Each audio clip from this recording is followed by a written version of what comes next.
আমরা জাপানি TV series গ্যানিবালের প্রথম পর্ব যারা দেখেছি তারা জানি জাপানের প্রত্যন্ত কোগে গ্রামে কি ঘটে চলেছে, এবং এই পর্বে আমরা জানতে চেষ্টা করব সেই গ্রামের রহস্যটা আসলে কি ছিল।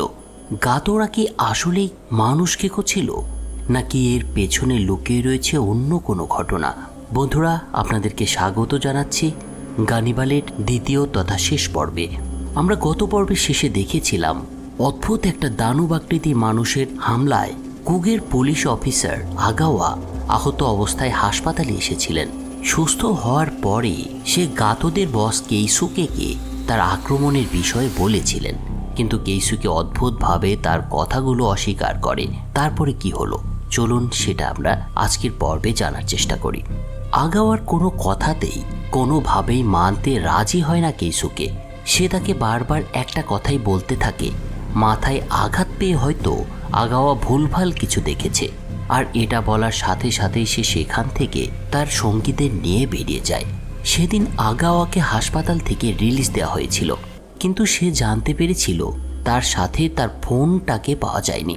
কিন্তু তারপরেই আমরা একটা অদ্ভুত দৃশ্য দেখতে পাই গাতোদের সেই বদমাশ সদস্যটাকে, যে প্রথমে রাইফেল দিয়ে আগাওয়াকে গুলি করতে চাইছিল এবং আগাওয়াকে প্রায় মেরেই ফেলেছিল। লোকটা ডাক্তারের পাঠানো সেই মেসেজটা আগাওয়ার ফোন থেকে মনোযোগ দিয়ে শুনছে। এইবার একটা বিষয় নিশ্চিত হওয়া যায়, সেই বিশ্বাসটার সাথে এই গাতো পরিবারের ভালো একটা যোগসূত্র রয়েছে, এবং এটা নিশ্চিত সেই দানবের মতো লোকটাও গাতোদের পরিবারের কেউ, কিন্তু সবসময় লুকিয়ে থাকে সে। আগাওয়ার ফোনের রেকর্ডটা শোনার পরে লোকটা এবার ডাক্তারকে ফোন করে, তাকে জানায় তারা সামনাসামনি দেখা করতে চায়।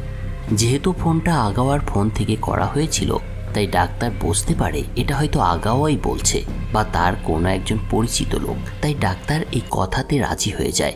অন্যদিকে হাসপাতাল থেকে বাসায় ফিরে আগাওয়া দেখতে পায় কানোর মেয়ে তার সাথে দেখা করার জন্য দাঁড়িয়ে আছে। মেয়েটা তাকে এবার তার বাবার ফোনের একটা কল হিস্ট্রির কাগজ তার হাতে দেয় এবং আগাওয়াকে জানায় তার বাবা নিখোঁজ হওয়ার আগে সবশেষ একটা স্যাটেলাইট ফোন থেকে কল এসেছিল, এবং তারপরেই তার বাবা গাতোদের বাড়ি থেকে মিসিং হয়ে যায়। কথাগুলো শোনার পর কাগজটা হাতে নিয়ে মেয়েটাকে বিদায় জানায় আগাওয়া, এবং তারপরে পরিবারকে সাথে করে মেইনল্যান্ডের পুলিশ হেডকোয়ার্টারে ফিরে আসে। যেহেতু আগাওয়ার উপরে এতবার একটা ধকল গিয়েছে, তাই তাকে কোগে গ্রাম থেকে আপাতত সরিয়ে আনা হয়েছিল।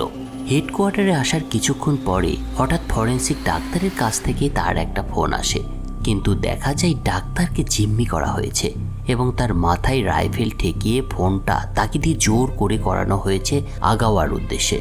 আর অবশ্যই জিম্মিটা করেছে গাতো পরিবারের সেই নচ্ছারটা। ফোনে কথা বলার পরে আগাওয়া তার স্ত্রীকে বলে ডাক্তার তাকে কিছু বলতে চায়, তাই তার সাথে দেখা করতে যেতে হবে তাকে। স্ত্রীর কাছ থেকে বিদায় নিয়ে এক সহকারী অফিসারকে সাথে করে রওনা হয় আগাওয়া। কিছু সময় চলার পরে ওরা যখন একটা টানেলের মধ্যে প্রবেশ করে, ঠিক তখন শুরু হয় ওদের উপরে হামলা। গাতোদের সাথে এবার অন্য কয়েকজনকেও দেখতে পায় আগাওয়া, আর সে বুঝতে পারে এই ফোনটা ছিল তার জন্য একটা ফাঁদ। তবে তার চিন্তাকে ছিন্ন ভিন্ন করে একের পর এক গুলি আসতে থাকায় একেবারে কোণঠাসা হয়ে পড়ে দুই পুলিশ অফিসার। আগাওয়া বরাবরই এই ধরনের পরিস্থিতির সাথে পরিচিত, তাই পর মুহূর্তেই নিজের উপস্থিতি জানান দিয়ে অ্যাকশানে নামে সে এবং একে একে সব কটাকে ধরাশায়ী করে ফেলে। তারপর সেখানে আরও কিছু পুলিশ আসলে গাতোদের সবাইকে গ্রেপ্তার করা হয়। পুলিশের হাতে গ্রেপ্তার হওয়ার পর তাকে জিজ্ঞাসাবাদে জানা যায় কানোকে হত্যা করে কোথায় তাকে ফেলে রাখা হয়েছে। আর সেই সূত্র ধরে পুলিশ এবার একটা জঙ্গলের মধ্যে চলে আসে। সেখানকার একটা ডোবা মতো জায়গা থেকে কানোর লাশ উদ্ধার করা হয়, তবে একে লাশ না বলে কঙ্কাল বলাই ভালো। ও হ্যাঁ, আর একটা কথা, এই কানোকে চিনতে পেরেছেন তো? যারা প্রথম পর্ব দেখেছেন তারা জানেন কানো ছিল আগাওয়ার আগের পুলিশ অফিসার। তার সাথে কি ঘটেছিল সে বিষয়ে আর এক পর্বে বলতে চাইছি না। যারা এখনও প্রথম পর্বটা দেখেননি তারা প্লিজ আগে সেটা দেখে আসুন, তাহলে কাহিনীর ধারাবাহিকতা বুঝতে আপনাদের সুবিধা হবে। কানোর লাশটাকে কঙ্কাল বলাই ভালো কেন?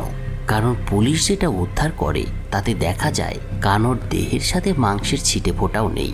আরও বিস্তারিত তদন্তের জন্য কানোর লাশটাকে এরপরে ফরেন্সিকে পাঠানো হয়। কানোকে ফরেন্সিকে পাঠানোর পর এই খবরটা কানন মেয়েকেও জানিয়ে দেয় সে।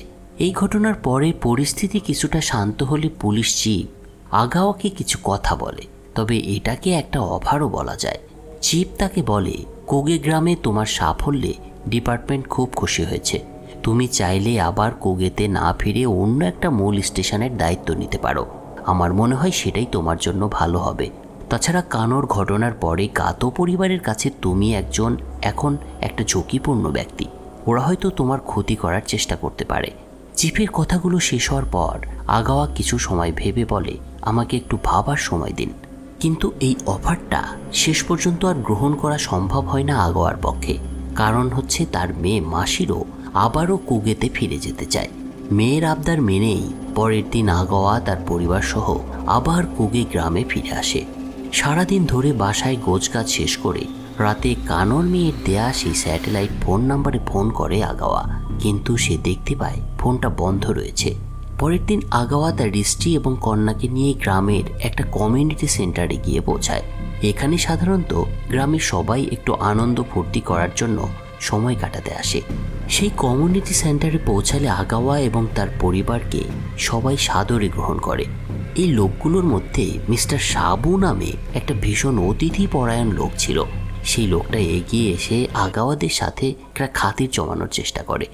আগাওয়াদেরকে গ্রামের সবাই তাদের একজন হিসেবে গ্রহণ করে। কমিউনিটি সেন্টারে কিছুটা সময় কাটানোর পর বাসায় ফিরে আসে আগাওয়া, এবং সেখানে ওরা যখন নিজেদের নিয়ে একটু ব্যস্ত হয়ে পড়েছে তখন হঠাৎ বাইরে কিছুটা শব্দ হলে আগাওয়া বাইরে বেরিয়ে দেখতে পায় তার ঘরের দেয়ালে কেউ খুনি নামে একটা অক্ষর লিখে গিয়েছে। কিন্তু এ সময় সে এক গাতো পরিবারের সদস্যকে পালিয়ে যেতে থাকে, আর তাকে দেখে আগাওয়া বুঝতে পারে তার হাতে যে একজন খুন হয়েছিল সেটা কোনোভাবে গাতো পরিবার হয়তো জেনে গিয়েছে। কিন্তু তাই বলে এরকম একটা অত্যাচার মেনে নেওয়া যায় না। আর সেই চিন্তা থেকেই সে গাতোদের সমিলে চলে আসে। কিন্তু ঢুকেই সে দেখতে পায় কেইসোকে একটা ছেলেকে পিটিয়ে নাক মুখ ফাটিয়ে দিয়েছে। আর সে খেয়াল করে এই ছেলেটিই হচ্ছে সেই ছেলেটা যে ছেলেটাকে একটু আগে তার বাড়ি থেকে সে পালাতে দেখেছে, এবং সে এখন নিশ্চিত এই ছেলেটাই তার দেয়ালে খুনি শব্দটি লিখে এসেছিল। গাতোদের সমিল থেকে ফিরে আগাওয়া তার সাব স্টেশনের চারপাশে একটা বেড়ার ব্যবস্থা করে, একটু নিরাপত্তার খাতিরেই। কিন্তু সেই সময় সেখান দিয়ে যাচ্ছিল সেই মিস্টার সাবু। আগাওয়ার এ ধরনের কাজ দেখে সে তার দিকে এগিয়ে আসে এবং জানায় এই গ্রামের কেউ তার বাড়ির চারপাশে এখন পর্যন্ত বেড়া দেয়নি। এই গ্রামের সবাই সবাইকে বিশ্বাস করে, কিন্তু আপনি দিচ্ছেন কেন? এটা গ্রামের সবার প্রতি আপনার অসম্মান দেখানোর মতো একটা কাজ হবে। কিন্তু মিস্টার সাবুর কথা এবার একটু বিরক্ত হয় আগাওয়া, আর এটা বুঝতে পেরে সাবু সেখান থেকে চলে যায়। তবে লোকটা সবাইকে বলে দেয় পুলিশের ফ্যামিলি তাকে অসম্মান করেছে। এরপর দেখা যায় গ্রামের অনেকেই তাদের সাথে ভালোভাবে মিশতে চায় না। আর একটা অনুষ্ঠানে তো এই বিষয়টা আরও প্রকট আকার ধারণ করে। কিন্তু একসময় আগাওয়ার কাছে সেই স্যাটেলাইট ফোন থেকে একটা কল আসলে সে কিছুটা অন্যমনস্ক হয়। একটা লোক তাকে ফোন করেছে এবং তাকে ফোন দিয়েই বলছে, এই নাম্বারে আপনি ফোন দিয়েছিলেন, কিন্তু কিভাবে নাম্বারটা পেলেন? আগাওয়া বলে, আমি কোগের নতুন অফিসার, পুরনো অফিসার কানোর কল লিস্ট থেকে নাম্বারটা সে পেয়েছে। এই কথাটা শুনে সেই লোকটা আগাওয়াকে এবার একটা ঠিকানা দিয়ে সেখানে যেতে বলে এবং আরও বলে এখানে আসলেই সে সব জানতে পারবে।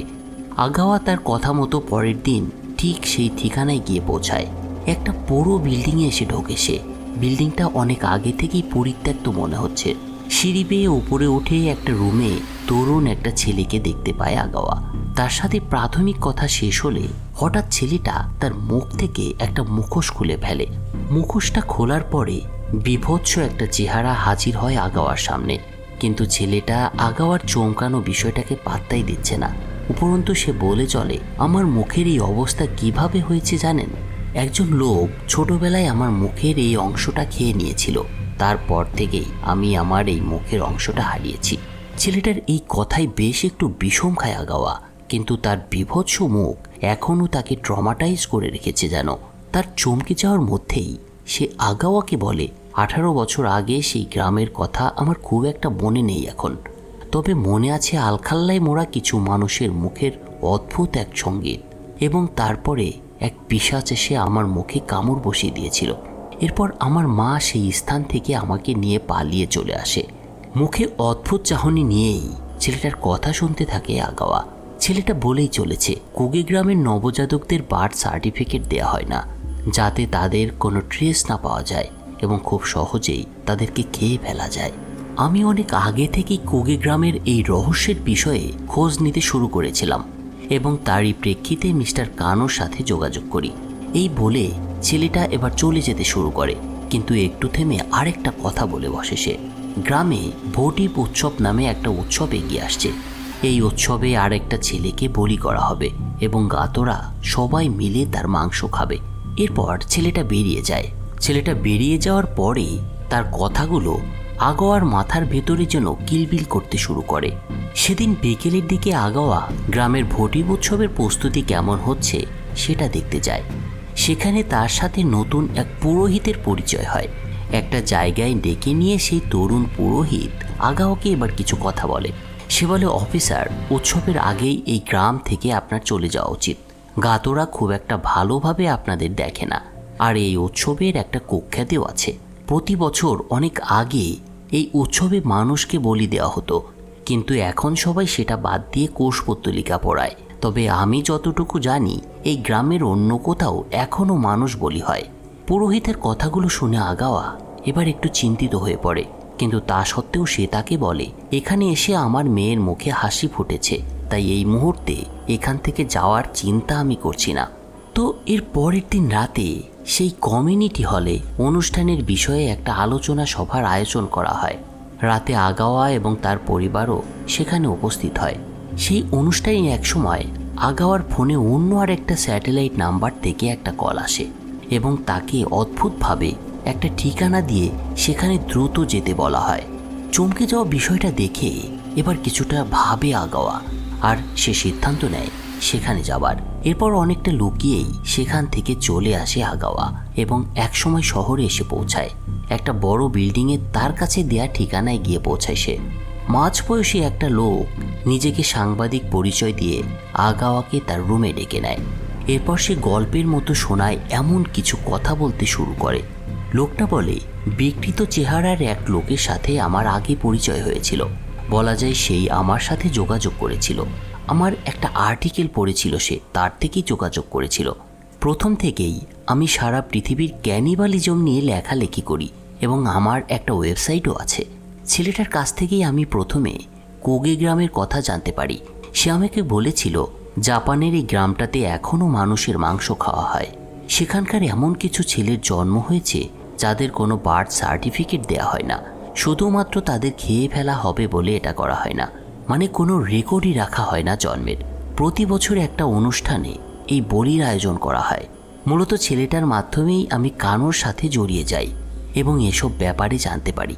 কানো যখন নিখোঁজ হয় তার 1 মাস আগে থেকে আমার সাথে সে যোগাযোগ বন্ধ করে দিয়েছিল।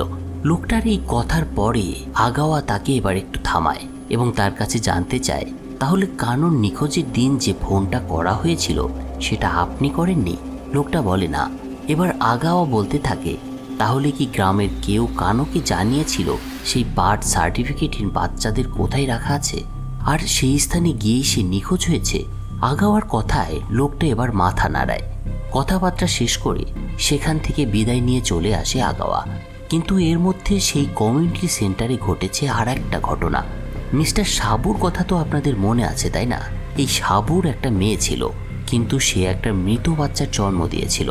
কিন্তু তার এখনও মনে হয় সেই বাচ্চাটা জীবিত ছিল, কিন্তু তখন দাইমা তাকে মিথ্যা বলেছিল। সাবুর এই মেয়েটা কখনোই তার সেই বাচ্চার কথা বলতে পারে না। আগাওয়ার মেয়েটা যখন অনুষ্ঠান স্থলে বসেছিল তখন সাবুর মেয়েটা আগাওয়ার মেয়েটাকে দেখে নিজের মেয়ের কথা মনে করে তাকে জড়িয়ে ধরে। তবে এটাকে সাবু তার বাড়াবাড়ি মনে করে সেখান থেকে নিয়ে যায়। আর এই বিষয়টায় বেশ অবাক করে আগাওয়ার স্ত্রী ইউকিকে। তার মনে হয় এই লোকগুলো কিছু একটা প্রকাশ করতে যেন ভয় পায়, আর এই বিষয়টা ইউকি শেষ পর্যন্ত আগাওয়াকেও জানিয়ে দেয়। আর এটা জেনে তারও এবার অবাক লাগে। তাই সে সাবুর বাড়িতে গিয়ে তার মেয়ের সাথে সেদিনই কথা বলতে চায়, কিন্তু সাবুকে এবার খারাপ আচরণ করতে দেখা যায় তার সাথে। সাবুর বাড়ি থেকে এক প্রকার ব্যর্থ হয়ে ফিরে আসে আগাওয়া, কিন্তু হাল ছাড়ার পাত্র নয় এই তরুণ পুলিশ অফিসার। সে তার স্ত্রী ইউকিকে বলে, মেয়েটার সাথে যেভাবেই হোক সে যেন একটা কথা বলার চেষ্টা করে এবং তার সন্তানের বিষয়টা জানার চেষ্টা করে, কিন্তু দেখা যায় তার সাথে দেখা হলেও বিশেষ কিছু জানতে পারে না ইউকি। এদিকে ইউকি ব্যস্ত থাকলেও অন্যদিকে সেই পুরোহিতের ফোন পেয়ে আগাওয়া তার বাড়িতে গিয়ে পৌঁছায় এক সময়। লোকটা তাকে ডেকেছে মূলত গাতোদের বিষয়ে কিছু তথ্য দেওয়ার জন্য। পুরোহিত জানায় এই গ্রামের বেশিরভাগ জমির মালিক হচ্ছে গাতো পরিবার। পরবর্তীতে অনেকেই তাদের থেকে জমি কিনে এখানে বাড়ি করেছে, কিন্তু লোকগুলো গাতোদেরকে জমের মতো ভয় পায়। তবে তারা একটা বিষয়ে গাতো পরিবারের কাছে এখনও ঋণী, কারণ এই গাতো পরিবারের প্রধান গিনিগাতোর হাতেই এই গ্রামের সব শিশুর জন্ম হয়েছে। গিনিগাতো একজন ধাত্রী ছিল। পুরোহিতের এই কথা এবার চমকে ওঠে আগাওয়া। তবে তার চমকানোর মধ্যেই সে বলতে থাকে এই গ্রামের কিছু মহিলা দাবি করে গিনগাতো তাদের বাচ্চাদেরকে চুরি করেছে।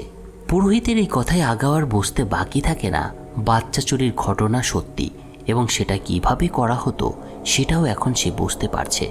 পুরোহিতের কাছ থেকে বিদায় নিয়ে সেদিন রাতে আগাওয়া যখন বাইরে দাঁড়িয়ে আছে, তখন সে তার বাড়ির বাইরে একটা মেয়েকে আসতে দেখে।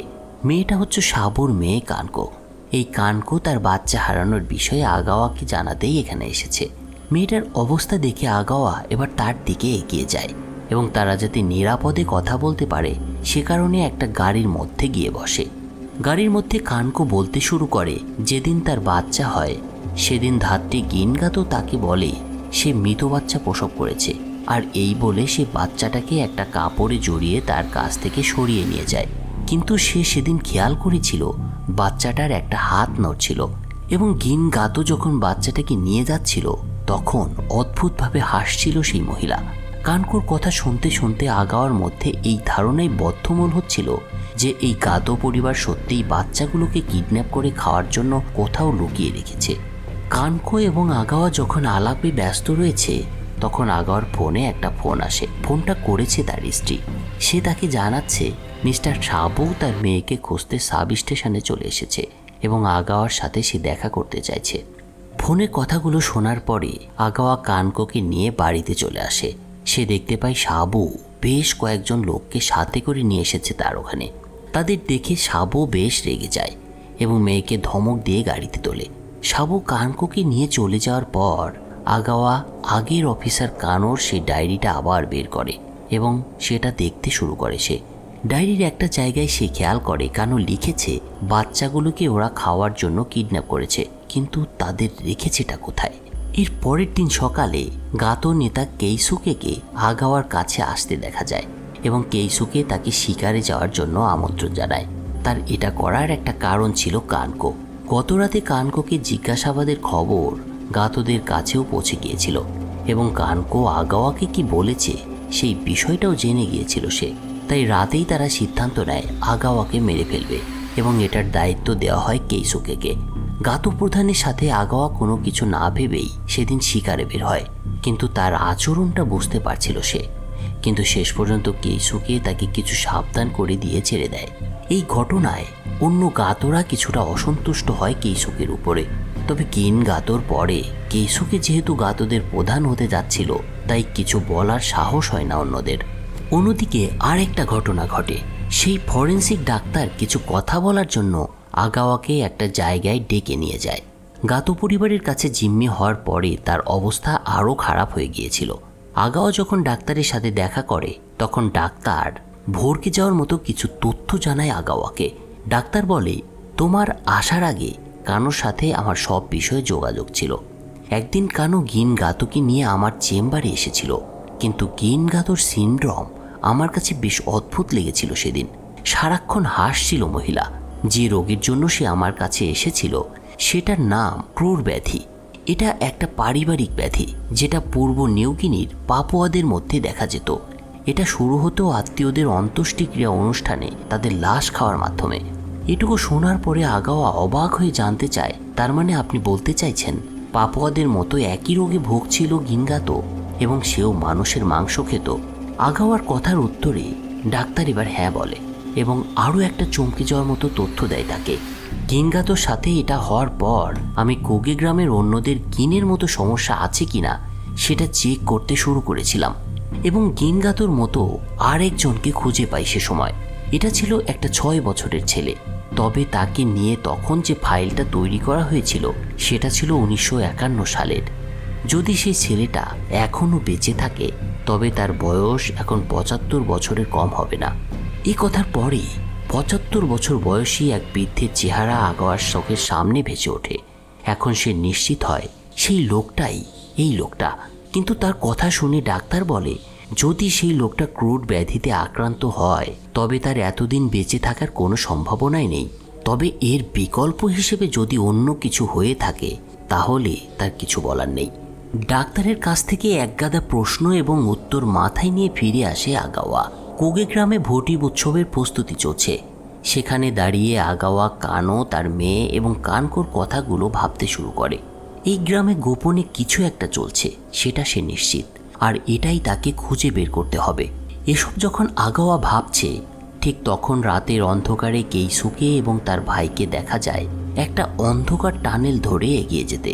কিছুক্ষণ চলার পর একটা লোহার গেট খুলে মাথায় মুখোশ পরে নেয় দুজন এবং তারপরে ভেতরে ঢোকে। এ সময় অদ্ভুত একটা বিষয় খেয়াল করা যায়। ভেতরে বেশ কয়েকটা খাঁচার মধ্যে কয়েকজন বাচ্চা ছেলেকে বন্দি করে রাখা হয়েছে। এরা হচ্ছে সেই সব বাচ্চা জন্মের সময় যাদের মায়ের কাছে মিথ্যা বলে কিডন্যাপ করে নিয়ে এসেছিল গিনগাতো। কেইসুকে তার ভাইকে এবার বলতে শুরু করে, এবারকার উৎসবে আমরা এদের একটাকে খাবো এবং অন্যদেরকে পরবর্তী উৎসবগুলোর জন্য রেখে দেব। কি ভয়ঙ্কর বন্ধুরা! এই ঘটনা থেকে বোঝা যায় কানো তার তদন্ত সঠিক পথেই চালাচ্ছিল এবং এই গুহার খবর জানতে পেরে সে এখানে এসে পৌঁছেছিল সেদিন। কিন্তু এই গুহার আসার পথে সেই দানবটার শিকারে পরিণত হয়েছিল আগের পুলিশ অফিসার কানো। তবে এখন দেখার একটা বিষয় হচ্ছে কানোর অসমাপ্ত কাজ অর্থাৎ এই বাচ্চাগুলোকে আগাওয়া রক্ষা করতে পারে কিনা এবং গাতোদের এই পৈশাচিক কাজের সমাপ্তি ঘটাতে পারে কিনা। অন্যদিকে আরেকটা বিষয় দেখা যায়, কিছু একটা ভেবে আগাওয়া বাড়িতে ফিরে এসেছে এবং তার স্ত্রীর কাছে বলছে এই গ্রামের অনেকেই কিছু একটাকে ভয় পায় এবং তারা সহ গাতোরাও তাকে একটা কিছু জানতে দিতে চায় না, তাই এখানে থেকে কোনো লাভ নেই। এসব বলে সব গুছিয়ে স্ত্রী এবং কন্যাকে নিয়ে গ্রাম থেকে বেরিয়ে আসে আগাওয়া এবং একটা জায়গায় এসে থামে সে। সেখানে অন্য এক অফিসারের কাছে স্ত্রী এবং কন্যাকে রেখে আবার আগাওয়া ফিরে আসে সেই কুগি গ্রামে। তবে তার স্ত্রী তাকে আসার সময় বাধা দিলে সে বলে কুগে গ্রামে তোমাদের জীবনের রিস্ক ছিল, তাই এখন থেকে তোমাদের এর সাথে কিছুদিন থাকতে হবে এবং গাতোদের রহস্য এবং গোপনীয়তা আমাকে যেভাবেই হোক উন্মোচন করতেই হবে। এসব বলে সে আবার ফিরে আসে কুগের স্টেশনে। অন্যদিকে তাদের এই পালিয়ে যাওয়ার খবরটাও পেয়ে যায় কেইসুকে, কিন্তু মুখে একটা পিশাচের ভাব নিয়ে সে বলে চিন্তার কোনো কারণ নেই, অফিসার আবার ফিরে আসবে কুগেতে। এরপরের দিন গ্রামে ভোটি উৎসবের দিন এসে হাজির হয়। দেখা যায় গাতো পরিবার সহ গ্রামের অন্যরা উৎসব পালনের জন্য প্রস্তুতি গ্রহণ শেষ করেছে। কেইসুকের নেতৃত্বে গাতো পরিবারের সবাই ভোটি উৎসবের জন্য নিজেদেরকে প্রস্তুত করছে। এদিকে স্ত্রী এবং সন্তানকে নিরাপদ স্থানে রেখে আগাওয়াও আবার কুগে গ্রামে ফিরে এসেছে এবং গাতোদের বাড়ির সামনে একটা জঙ্গলে লুকিয়ে তাদের উপরে নজরদারি করতে শুরু করেছে সে। কিন্তু মাকাতো গাতো নামে কেইসুকের এক ভাইয়ের হাতে ধরা পড়ে যায় আগাওয়া এবং তাকে অনেক মারধর করে সেই লোকটা। এরপর আগাওয়াকে ভেতরে নিয়ে আসা হয়। কেইসুকের সামনে যখন তাকে হাজির করা হয় তখন পুলিশ অফিসারকে কেইসুকে জানতে চায় জঙ্গলে সে কী করছিল, কিন্তু কেইসুকের কথায় কোনো জবাব দেয় না আগাওয়া। এরপর তাকে গাতোরা সবাই মিলে বীভৎসভাবে পেটায়, কিন্তু মার খেয়ে এক পাশে পড়ে যায় সে এবং হাতের কাছে একটা ধারালো কিছু দেখে গোপনে হাতের বাঁধন কাটতে শুরু করে। একটু পরেই নিজেকে মুক্ত করে একজন গাতোকে জিম্মি করে ফেলে আগাওয়া। তার এই কাণ্ড দেখে এবার সবাই অবাক হয়ে যায় সেখানে, আর সবাই মিলে তার দিকে এবার রাইফেল তাক করে। পরিস্থিতি খুবই জটিল একটা আকার ধারণ করে। অবস্থা দেখে মনে হচ্ছিল আগাওয়ার উপরে গুলির বৃষ্টি শুরু হতে যাচ্ছে, কিন্তু এবার আগাওয়ার অদ্ভুত কিছু কথা সব গাতোদের চমকে দেয়। সে যখন তাদের উদ্দেশ্যে বলে তারা অনুষ্ঠান পালনের নামে বাচ্চাদের মাংস খায় এবং তারা কোথায় বাচ্চাদের আটকে রাখে, তাদের দাদি গিনগাতো কিভাবে বাচ্চাদের কিডন্যাপ করত, ভূমিষ্ঠ বাচ্চাদের কেন বার্থ সার্টিফিকেট দেয়া হতো না, তখন গাতোদের চেহারা হয় দেখার মতো। অবাক হয়ে সবাই ভাবতে শুরু করে এই লোকটা কিভাবে তাদের গোপন কথাগুলো জানলো। তার মানে তাদের মধ্যে একজন ইনফর্মার আছে। মাকাতো গাতো এবার কেইসুকের ভাই ইউসুকেকে সন্দেহ করতে শুরু করে। তবে এর মধ্যে ঠিক সেই সময় সেখানে পুলিশ জিপের আগমন ঘটে। এটা অনেকটা আশ্চর্য করলেও তাকে মূলত গাতোদের একজন নিয়ে এসেছিল। গাতোদের সামনে একটা অনুষ্ঠানের প্রস্তুতি চলছিল, তাই এর আগে তারা চাইছিল না আর একটা পুলিশকে মেরে ফেলতে এবং কোনো নতুন গণ্ডগোল পাকাতে। তো পুলিশ জিপের মধ্যস্থতায় শেষ পর্যন্ত মুক্ত হয় আগাওয়া। অন্যদিকে আরেকটা দৃশ্যে দেখা যায় কেইসুকের ভাই ইউসুকে সেই বন্দি বাচ্চাদের পরিষ্কার করছে, তাদের পালিয়ে যাওয়ার ব্যবস্থা করছে সে। এই ইউসুকে প্রথম থেকেই তাদের এই নৃশংসতা পছন্দ করতো না, কিন্তু সে সবার সামনে কিছু বলতেও পারতো না। তাই যেদিন সে এখানে আসার সুযোগ পেল সেদিন থেকে সে একটা সুযোগ খুঁজছিল বাচ্চাদেরকে বাঁচানোর।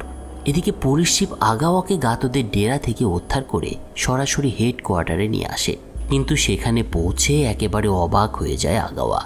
সে জানতে পারে কানোর মৃত্যুর পরে জাপানি গোয়েন্দাদের একটা টিম গাতোদের উপরে নজরদারি শুরু করেছে। তারা জানে আগাওয়া এতদিন কুগে গ্রামে কি করেছে এবং গাতোদের বিষয়ে কতটা এগিয়ে গিয়েছে সে। তবে এই গোয়েন্দাদের তদন্তে একটা বিষয় তার কাছে নতুন মনে হয়। গাতোদের বংশধারার একটা চার্টে সে একটা মেয়ের নাম দেখতে পায়। এই মহিলা ছিল গিনগাতোর মেয়ে, গাতো আই। এটা খেয়াল করে আগাওয়া ভাবে গিনগাতোর মৃত্যুর পর এই গাতো পরিবারের প্রধান হওয়ার কথা ছিল গাতো আয়ের, কিন্তু মহিলা কোথায় গেল এবং কেন তাকে প্রধান করা হলো না। এরপর সে আরও জানতে পারে এই গাতো আয়ের দুই সন্তান হচ্ছে কেইসুকে আর ইউসুকে, অর্থাৎ গাতো আইকে গাতো পরিবার ধরে রাখতে না পেরে তার ছেলেকে প্রধান বানানো হয়েছে। কিন্তু প্রশ্ন হচ্ছে এই গাতো আই এখন কোথায়, সে কি আদৌ বেঁচে আছে? এদের আলোচনা যখন এদিকে চলছে ঠিক তখন সেই গুহায় ঢুকতে দেখা যায় মাকাতো সহ আরও দুজনকে। কিন্তু ভেতরে ঢুকে ওরা দেখতে পায় ইউসুকে বাচ্চাদের অনুষ্ঠানে বলি দেওয়ার উদ্দেশ্যে সাজানো বাদ দিয়ে তাদের পালিয়ে যাওয়ার ব্যবস্থা করছে। আর এটা দেখে ভীষণ রেগে যায় সে এবং বাচ্চাদের সাথে তাকেও সেখানে বন্দি করে রাখে। লোকগুলো এরপর যখন গুহা থেকে বেরিয়ে আসে ঠিক তখন সেটা দেখে ফেলে সেই লোকটা যার সাথে আগাওয়া হোটেলে দেখা করেছিল এবং গাতোদের নরমাংস ভক্ষণ সম্পর্কে সব জানতে পেরেছিল। আসলে এই লোককে আগাওয়া তার সাথেই নিয়ে এসেছিল গাতোদের বাড়ির সামনে জঙ্গলে নজরদারি করার জন্য, কারণ তার ধারণা ছিল যদি সে ধরা পড়েও যায় তাহলেও যেন সে গাতোদের উপরে নজর রাখে এবং জানার চেষ্টা করে কোথায় রাখা হয়েছে সেই বাচ্চাদেরকে। গাতোদের দেখেই সে বুঝে যায় আসলে এই গুহায় লুকিয়ে রাখা হয়েছে বাচ্চাদের। আর এটা বুঝতে পারার সাথে সাথেই সে আগাওয়াকে বিষয়টা ফোনে জানায়। আগাওয়া এসব কথাগুলো শুনে জকবাইকে বলে, তখন পুলিশ চিফ জানায় সেখানে যে বাচ্চাদের আটকে রাখা হয়েছে তার কোনো সুনির্দিষ্ট প্রমাণ নেই এবং এই অপারেশন চালানোর জন্য একটা টাস্কফোর্স বাহিনীর দরকার যারা কংক্রিট প্রমাণ ছাড়া কোনো উদ্ধার কাজ করবে না। চিফের কথায় অন্য এক গোয়েন্দা বলে এই প্রমাণ একজনই দিতে পারে, আর সেটা হচ্ছে মুখ খেয়ে ফেলা সেই ছেলেটা। সে যদি এটা সবার সামনে বলতে পারে যে তার সাথে কি ঘটেছিল 18 বছর আগে, তাহলে গাতোদের আস্তানায় হানা দিতে রাজি হবে টাস্কফোর্স। গোয়েন্দার এই কথায় আগাওয়া এবার সেই ছেলেটার সাথে কথা বলার চেষ্টা করে, কিন্তু একবার যোগাযোগ করতে পারলেও তাকে এসব কথা বলাতে রাজি করতে পারে না সে। তবে একটা বিষয় এ সময় জানা যায়, এই ছেলেটাকে সেই ভয়াবহ অবস্থা থেকে উদ্ধার করেছিল যে মহিলা, যাকে সে মা বলছে, আসলে সে তার মা নয়। এই মহিলা ছিল গিনগাতোর মেয়ে গাতো আই। আর এরপর আমাদেরকে ফ্ল্যাশব্যাকে নিয়ে যাওয়া হয় এই গাতো আইয়ের সাথে কি ঘটেছিল 18 বছর আগে এবং কেন সে এই ছেলেটাকে নিয়ে পালিয়ে এসেছিল, সেই ইতিহাসটাই এখন আমরা দেখব। এই গাতো আই নামের মহিলা প্রথম থেকেই তার মা অর্থাৎ গিনগাতোর নৃশংসতা মেনে নিতে পারত না। এর জন্য গিনগাতো তাকে দেখতে পারত না, এমনকি তার দুই ছেলেকে মানে কেইসুকে এবং ইউসুকেকেও তার থেকে বিচ্ছিন্ন করে রাখত গিন। এরকমই একটা ভোটিভ অনুষ্ঠানে যখন এই ছেলেটাকে খাওয়ার জন্য নির্বাচিত করা হয় এবং সেই দানবটা যখন ছেলেটার মুখে কামড় বসিয়ে দেয়, ঠিক তখন গাতো আই আগুনের একটা মশাল তৈরি করে সবাইকে বিভ্রান্ত করে আহত ছেলেটাকে সেখান থেকে নিয়ে পালিয়ে আসে। কিন্তু কিছুক্ষণ আসার পরে ধরা পড়ে যায় সে। কিন্তু এ সময় ছোট্ট কেইসুকে তার মাকে বাঁচায়। সে গাতো আইয়ের উদ্দেশ্যে বলে তার মাকে যদি ছেড়ে না দেয়া হয় তবে সে আত্মহত্যা করবে। আর এটা শুনে গিনগাতো সেদিন ছেড়ে দিয়েছিল গাতো আইকে। মূলত তারপর থেকে গাতো আই এই ছেলেটাকে বড় করতে থাকে। এই ঘটনায় বেশ কিছু বিষয় পরিষ্কার হয়ে যায় আমাদের কাছে। কিন্তু পুলিশ স্টেশনে আগাওয়ার মধ্যে বাচ্চাদের উদ্ধার করতে না পারার একটা কষ্ট মনের মধ্যে কাজ করছিল। সে নিশ্চিত ছিল যে কারো সাহায্য সে পাবে না। তাই আগাওয়া সিদ্ধান্ত নেয় সে একাই যাবে সেই গুহায় যেখানে আটকে রাখা হয়েছে নিষ্পাপ বাচ্চাদের। তবে এর মধ্যে আর একটা ঘটনা ঘটে। উদ্ধার প্রস্তুতির মধ্যেই গোয়েন্দারা একটা সিদ্ধান্ত নিয়েছিল, আর সেটা হলো আগাওয়ার পরিবারের নিরাপত্তা তাদের হাতে নিতে চেয়েছিল এরা।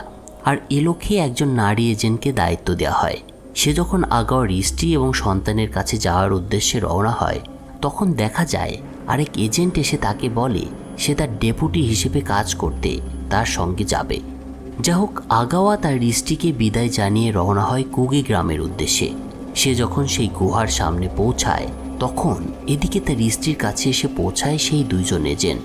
কিন্তু ভেতরে ঢুকে যোগ দেয়া নতুন লোকটা মুখে এবার অদ্ভুত একটা হাসি দিয়ে বলে, আমি কোনো এজেন্ট নই, আমি একজন গাতো। আর এটা বলেই সে গুলি করে মেরে ফেলে মহিলা এজেন্টকে। স্বাভাবিকভাবেই বলা যায় তার হাতে এরপরে ধরা পড়ে যায় আগাওয়ার স্ত্রী এবং কন্যা। এদিকে গুহার ভেতরে ঢুকে সেই সেলটা খুঁজে পায় আগাওয়া, যেখানে বাচ্চাদের বন্দি করে রাখা হয়েছিল। কিন্তু ছেলের মধ্যে এবার সে কাউকেই দেখতে পায় না। বাচ্চাগুলো সব যেন হাওয়ায় মিলে গিয়েছে। কিন্তু ঠিক সেই সময় তার পেছনে যমদূতের মতো হাজির হয় সেই পিছাস দানবটা এবং তাকে ভয়ঙ্করভাবে আঘাত করা হয়। এরপর দেখা যায় ভয়ঙ্কর একটা দৃশ্য। কেইসুকে একটা মাংসের পিণ্ড নিয়ে একজনের উদ্দেশ্যে বাড়িয়ে ধরে। বোঝাই যায় এটা আগাওয়া। তাকে সে বলছে, এটা নিতেই তো এখানে এসেছিলে তুমি অফিসার। আর এভাবেই শেষ হয় গ্যানিবালের প্রথম সিজনের স্টোরি। বন্ধুরা, গ্যানিবালের দ্বিতীয় সিজন এই বছরই আসার কথা। জানি না সেখানে এই ঘটনার ধারাবাহিকতা কি হয়, তবে কাহিনীটা যে জমে উঠেছে এবং দ্বিতীয় সিজনে খুব বড় কিছু একটা থাকছে সেটা বলাই বাহুল্য। তো সব মিলে এই ছিল গল্প। আশা করি ভালো লেগেছে। আর ভালো লাগলে প্লিজ ভিডিওতে একটা লাইক দিবেন, বন্ধুদের সাথে শেয়ার করবেন, আর চ্যানেলটাকে অবশ্যই সাবস্ক্রাইব করে রাখবেন যাতে নতুন নতুন সিরিজের এক্সপ্লেইন আপনারা শুনতে পারেন।